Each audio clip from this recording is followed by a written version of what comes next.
solidarité ce matin avec le camarade Roussel. Bien sûr. Solidarité, camarade. Et oui, il est trop à droite. Il a été exclu par la CGT, c'est quand même extraordinaire. Le camarade Roussel, il sera demain l'invité de Sonia Mabrouk. Donc solidarité avec le camarade Roussel. Il y avait des antifas aussi, hein. Il a été sifflé par, pas forcément que par des militants. C'est-à-dire qu'il y avait donc une manifestation, c'est extraordinaire, il y avait une manifestation contre la loi immigration. Déjà, il n'y avait pas grand monde. Bon. Personne n'a dû lire cette loi de la contre l'immigration dans laquelle, on le répète sans arrêt, il n'y a pas grand-chose qui puisse heurter évidemment la sensibilité des uns et des autres. Et ben, voyez cette séquence, puisque lui-même... Et comment on disait, social traître jadis, oui. Hein, bon, Roussel n'est pas un camarade. Écoutez Fabien Roussel.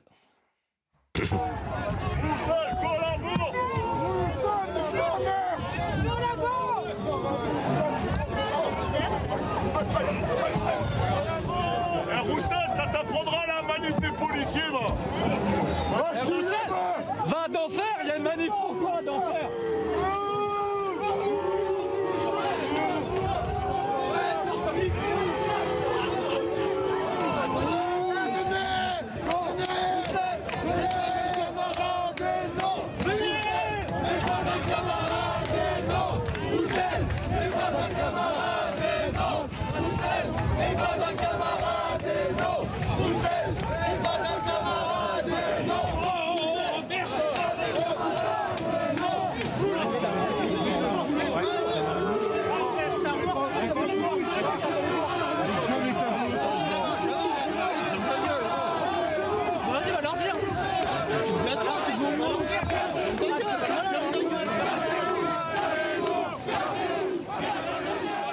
Je rappelle que la personne qui est donc exfiltrée de la manifestation contre la loi de l'immigration n'est pas ni Éric Zemmour, ni même quelqu'un de droite, mais Fabien Roussel, secrétaire général du Parti communiste français. Bah, la révolution, on connaît. La révolution dévore ses enfants, elle est géniale cette phrase. Ce qui est marrant, c'est qu'il va vraiment donner des gages pour Fabien Roussel, c'est l'extrême droite, il en a fait des pour caisses. Tous ces gens-là, c'est le goulag, que vous soyez, c'est CNews, Fabien Roussel, ça, mais ils sont personne. Non, ils sont prioritaires. Hein, mais ils sont personne, c'est surtout ça qui frappe. Même, on en parlait ce matin avec Serge Nedjar, on se disait, est-ce qu'on doit en parler? Parce qu'effectivement, on donne de la publicité, ils sont personne, sauf dans l'espace médiatique. Je salue donc Elisabeth et Philippe qui viennent d'arriver. Pourquoi vous êtes en retard? Il y a des problèmes de taxi Problème de circulation.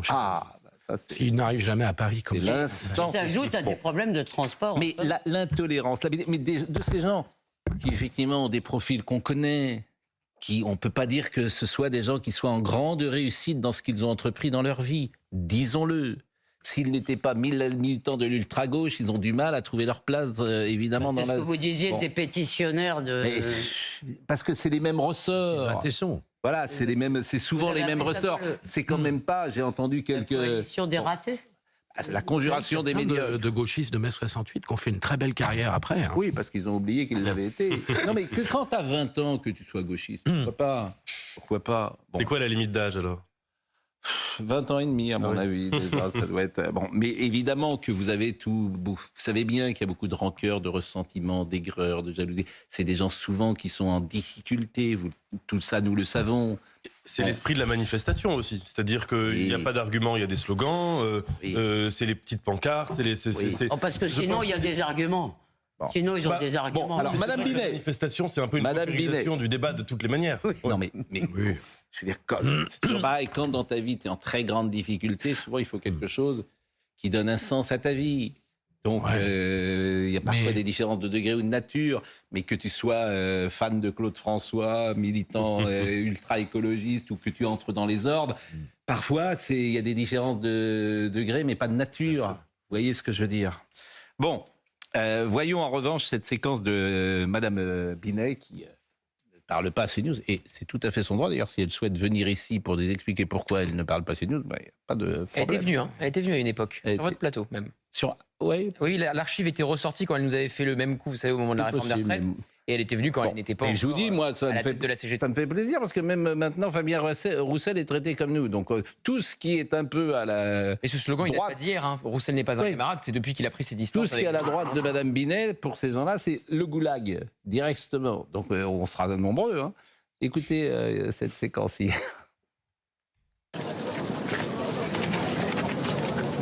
approcher sans moi lui poser Non. des questions. Pas pour la CGT, pas de CNews. Et on vous l'a dit, sinon on vous sort. Ah bah non. Si vous forcez, on vous sort. On est journalistes, on fait notre métier, quoi. Mais on vous répond pas. Je ne parle pas à CNews, s'il vous plaît. Je ne souhaite pas répondre à CNews. Nous sommes là également pour interpeller Gérald Darmanin et lui dire qu'il faut qu'il arrête. Je ne souhaite pas répondre à CNews. Politique, moi je ne suis pas.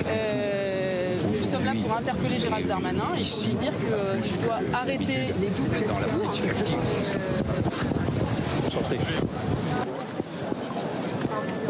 Elle dit inacceptable. On n'a même pas le droit d'écouter ce qu'elle dit. De côté là-bas, oui. C'est pas d'aujourd'hui. Bien sûr, mais bon, on sait jamais. Hein. Non. Parfois, on change d'avis dans la vie. Ah ouais, mais non, vous n'avez pas changé d'avis. Alors, ce qui est formidable, moi je demande de l'aide de personne, vous le savez bien, et de la solidarité de personne. Mais bon, tous nos confrères, ils acceptent ça, mais alors, sans barguigner. Il n'y en a pas un qui a bouffé. Sans barguigner. C'est une entrave à la liberté d'informer. Mais peu importe, je vous assure, et je demande pas. Une interview donnée à CNews qu'elle refuse. C'est un point presse qu'elle fait où elle refuse. Bien sûr. C'est-à-dire que si Marine Le Pen dit Libé et Le Monde ne viennent pas à ma conférence de presse, tout le monde crie au scandale. Ah bien sûr, mais c'est le privilège rouge, cher ami. Le privilège rouge. Vous avez parfaitement raison. Alors, dites-moi, vous êtes en train d'avoir des illuminations. C'est vous-même qui donnez les arguments. Si Marine Le Pen... Mais vous êtes réveillé. Évidemment, ça fait 40 ans. C'est le retard qui m'a mis en avance, c'est pour ça. Non, mais ça fait 40 ans. Pas mal. Ça fait 40 pas ans. Mal, hein, pas mal. Que là où vous avez raison, c'est que si Marine Le Pen dit pas de Le Monde ou pas de Libération dans ma conférence de presse, tout le monde sort. Tout le monde sort. Et tout le monde parle.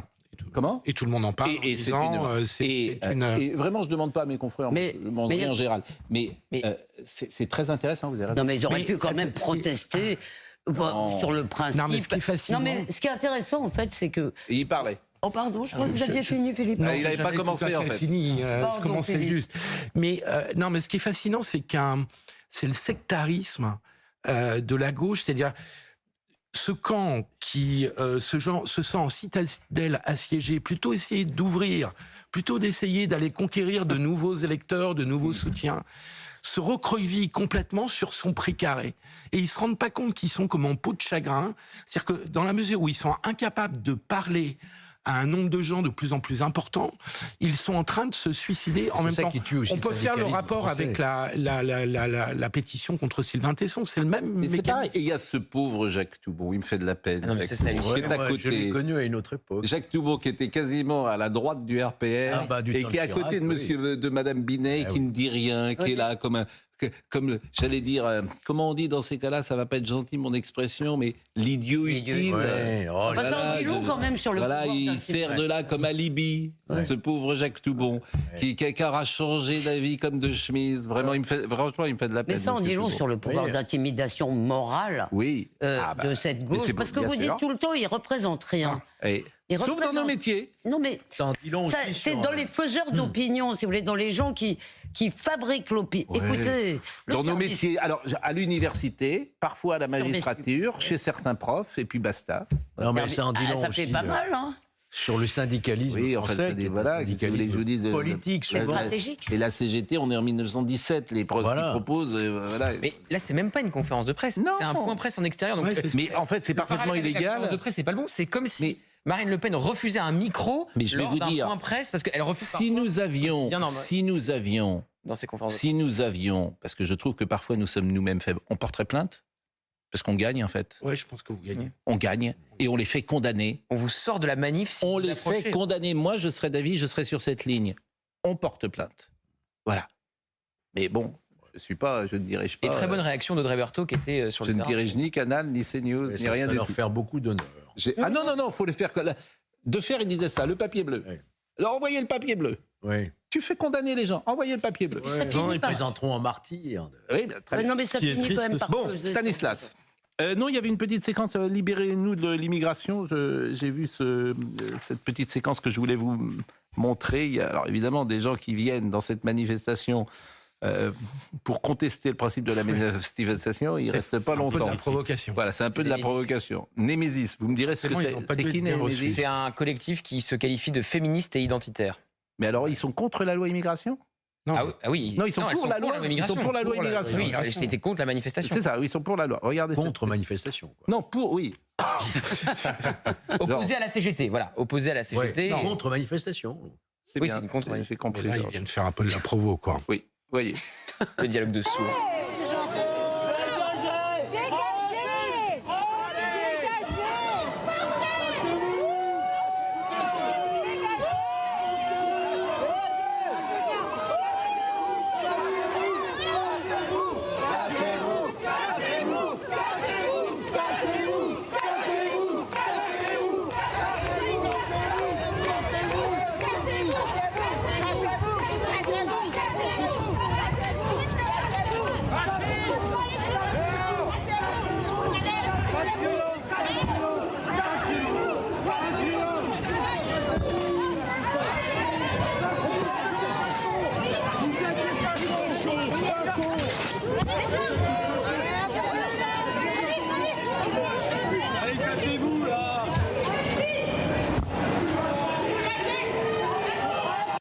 Bon, autre sujet du jour, Stanislas, c'est intéressant parce que enfin, Monsieur Gauthier, le directeur de Stanislas, a parlé, mais également les parents. Si les parents n'étaient pas contents de Stanislas, ils enlèveraient leurs enfants. C'est-à-dire que c'est ceux qui n'ont rien à voir avec Stanislas qui mettent en doute l'enseignement de Stanislas. Mais les parents, ils sont très contents d'y être. C'est étrange quand même, on devrait demander peut-être l'avis aux parents.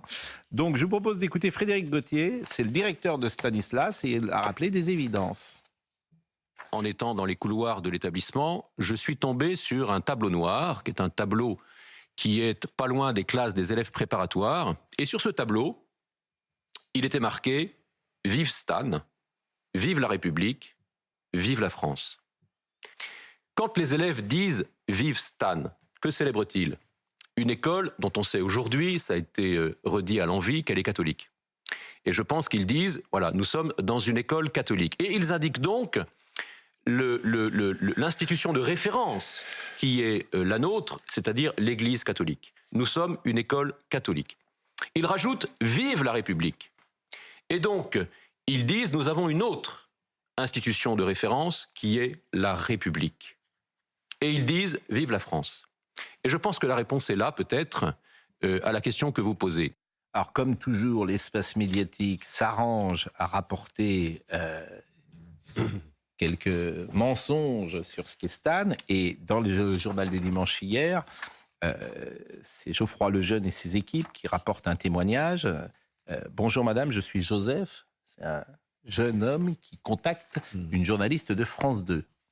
Bonjour madame, je suis Joseph. Le jeune homme qui appelle est un ancien élève de Stanislas. Une journaliste de France Télévisions cherche à recueillir des témoignages sur l'établissement après qu'un rapport de l'Inspection générale de l'éducation, du sport et de la recherche a fuité dans Mediapart. La journaliste précise son intention. Pour nous, c'est vraiment pour confirmer, insiste-t-elle, avoir des témoignages qui confirment ce qu'il y a dans le rapport de Mediapart.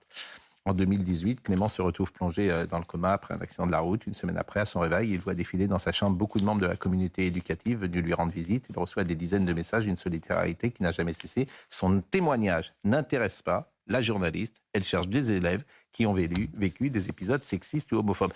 Alors, moi, je connais tous mes confrères. Je le vois, par exemple, quand ils viennent me voir, moi.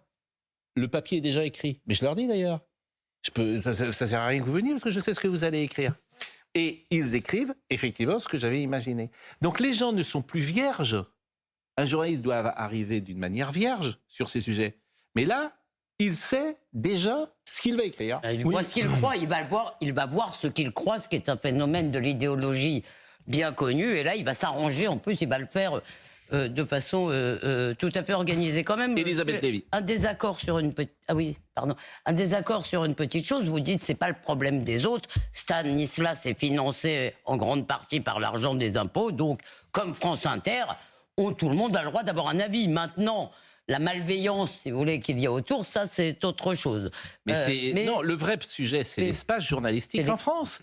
C'est-à-dire que dans n'importe quel domaine, tous ceux qui ont affaire aux journalistes, tous disent que, qu'ils soient sportifs, hommes politiques, etc., tous disent, j'ai dit quelque chose à ce journaliste, ça ne correspond pas ou à ce que j'ai dit, ou à la vérité dans l'espace dans lequel je suis. Il faut faire relire ces citations. Donc voilà, il y a un problème problème journalistique en France extrêmement important, puisque les journalistes ne témoignent pas de la réalité. Ça, c'est une réalité. Vous avez raison, si j'ose dire.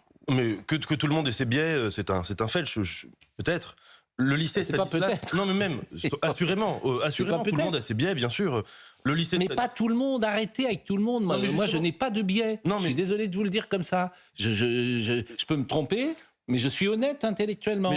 D'ailleurs, je demande à tout le monde de venir sur ce plateau. Non, mais je sais bien. Mais j'allais justement venir sur cela, c'est que le lycée Stanislas, qui a été reproché, en tout cas soupçonné, c'était pas de dire qu'il y avait une majorité de phénomènes problématiques, c'était de dire que dans ce lycée, il y avait une minorité de comportements qui posaient justement... Mais sans doute dans tous les établissements, ce qui est intéressant, dans tous les établissements, il y a, hélas, des problèmes d'homophobie ou il y a eu des problèmes de pédophilie. Pourquoi plus à Stanislas qu'ailleurs ? Je ne le crois pas. De la part d'un intervenant qui enseigne, oui. C'est quand même relativement rare. Des profs qui prêchent la haine d'Israël, Nathan. Des profs qui prêchent la haine d'Israël dans le public, il n'y en a pas ? Restons sur l'exemple. Bah non, l'homophobie est une maladie. Mais Nathan, c'est pas très fréquent dans un établissement. Mais Nathan, tout ça, vous avez parfaitement raison. Ce que je veux vous dire, c'est que parce que c'est Stanislas, vous voyez bien que c'est pas l'homophobie l'enjeu. C'est Stanislas, c'est l'excellence, c'est ça. Si vous le comprenez pas, je peux rien pour vous. Je suis pas du tout à géométrie variable.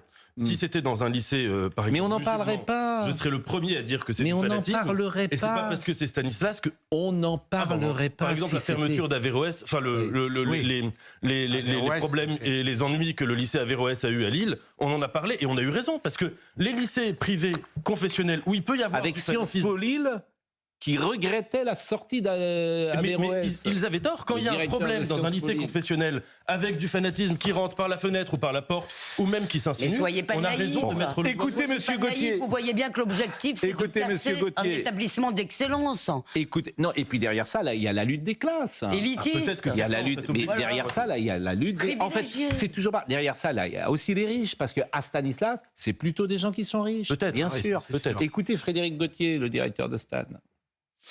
Je mesure que l'impact médiatique dans la communauté éducative a suscité deux sentiments. Le premier, c'est l'incompréhension, et le deuxième, c'est l'indignation. L'incompréhension parce que les professeurs, les cadres et même les anciens professeurs, les élèves, les familles disent ce que nous vivons dans Stan n'est pas ce que nous lisons dans la presse. C'est aussi simple que ça. C'est ça, vous pouvez aller dans n'importe quel établissement privé, les parents sont plutôt contents. Et dans n'importe quel établissement public, souvent les parents ne le sont pas. Qu'est-ce que vous voulez? Il faut nuancer. Non, mais bien sûr, des quartiers, des écoles, des endroits. Pascal, pour revenir Georges Fenech. Pour revenir à l'article du JDD qui est très intéressant, moi, ça ne me gêne pas quand il y ait même une opinion, même le service public, une opinion journalistique, ça ne me gêne pas. Ce qui est extrêmement intolérable, c'est qu'il y ait des reportages, des enquêtes tronquées. Oui. C'est ça. C'est ça le problème. Faute déontologique. C'est qu'il y ait, voilà, on n'a aucun respect de la déontologie journalistique. Et c'est pas la première fois que ça se produit. Quand on voit tous les compléments d'enquête, etc. Donc là, on est en droit quand même de poser des questions aux responsables de France Télévisions, semble-t-il. Écoutez, voire l'ARCOM devrait peut-être aussi y mettre son nez. Je veux dire, je vais encore citer quelle époque. Il y avait mademoiselle Sonia Roland qui était sur l'époque, qui expliquait, qui faisait un parallèle entre ce qui s'est passé au Rwanda et les Tutsis et l'arrivée du Rassemblement national. Mais non, mais vous riez. Elle disait ça. Elle disait ça sur un plateau. C'était sur le service public, c'était samedi. Personne autour du plateau lui dit « Mais Madame Roland, vous pensez que ce que vous dites est... » Parce que toute son discours, c'était de dire attention, ce discours peut être dangereux et on en arrive à ce qui s'est passé au Rwanda, puisque elle-même a souffert de ce génocide. Bon, si on en est là, si Madame Roland est aujourd'hui la synthèse de la pensée en France, très bien, très bien. Pourquoi pas? Alors, écoutons les victimes du Rwanda, quand même. Oui, non, mais le parallèle. Pardon, c'est dégueulasse, franchement. Mais personne ne disait rien sur ce plateau. Personne. Tout le monde a Parce que c'était. Voilà, c'est la pensée. Comme on tape sur le Rassemblement national, alors c'est de tout ce que vous pouvez. On peut taper sur le Rassemblement national ou sur CNews, alors là, vous avez le droit, il n'y a aucun souci. Éric Zemmour, qui a réagi, Amélie Oudéa-Castéra, qui s'est mal défendu selon lui. C'est le moins Je trouve encore que cette ministre s'est très mal défendue, que ses arguments étaient assez médiocres et à côté de la plaque. Elle aurait dû dire d'abord tout simplement que c'était son droit le plus strict de mettre ses enfants dans une école privée. Tous les Français qui le peuvent mettent désormais leurs enfants dans les écoles privées parce que l'école publique s'est effondrée, parce que le niveau scolaire est lamentable et qu'en plus, il y a parfois de la violence et de ce que je vous ai dit tout à l'heure sur la propagande dans ces écoles. Donc, tous les Français rêvent de mettre leurs enfants dans l'école privée. Simplement, il y en a qui n'ont pas les moyens. Du milieu scolaire. Voilà le seul argument défendable et entendable. À Littré, il n'y a pas de violence. C'est une école d'un excellent niveau. Moi, mes enfants étaient à Victor-Duruy, dans le public. Il n'y a jamais eu de violence. Donc Éric Zemmour ne dit pas non plus la réalité. Et pour illustrer notre propos tout à l'heure, durant la campagne électorale d'Éric Zemmour, ceux qui étaient le plus attaqués, c'était vous. Parce que sur le terrain. Et moi. D'une certaine manière, souvent, parce qu'il nous reprochait d'attaquer Éric Zemmour. De ce point de vue-là, je ne regrette pas cette période. Mais non, mais c'est intéressant. C'est pour nous parler de l'honnêteté qui est la nôtre. On peut se tromper, comme toujours. Mais on était les plus attaqués par Reconquête. Ah bon? Demandez à notre ami... Sur les réseaux sociaux, on a pris la foudre parfois. Demandez à Gauthier. Il y a un truc quand même amusant dans ce débat, c'est que ce sont souvent des journalistes qui ont leurs enfants à l'école alsacienne qui engueulent des gens qui ont leurs enfants à Stan. Hein. Franchement, on c'est fini. La première partie est terminée. Ah, vous savez, maintenant, on est 25 minutes. C'est terminé pour nos amis d'Europe 1. Nous devons rendre et on va souhaiter une bonne semaine à notre ami Thomas Hill, que vous pouvez écouter sur Europe 1.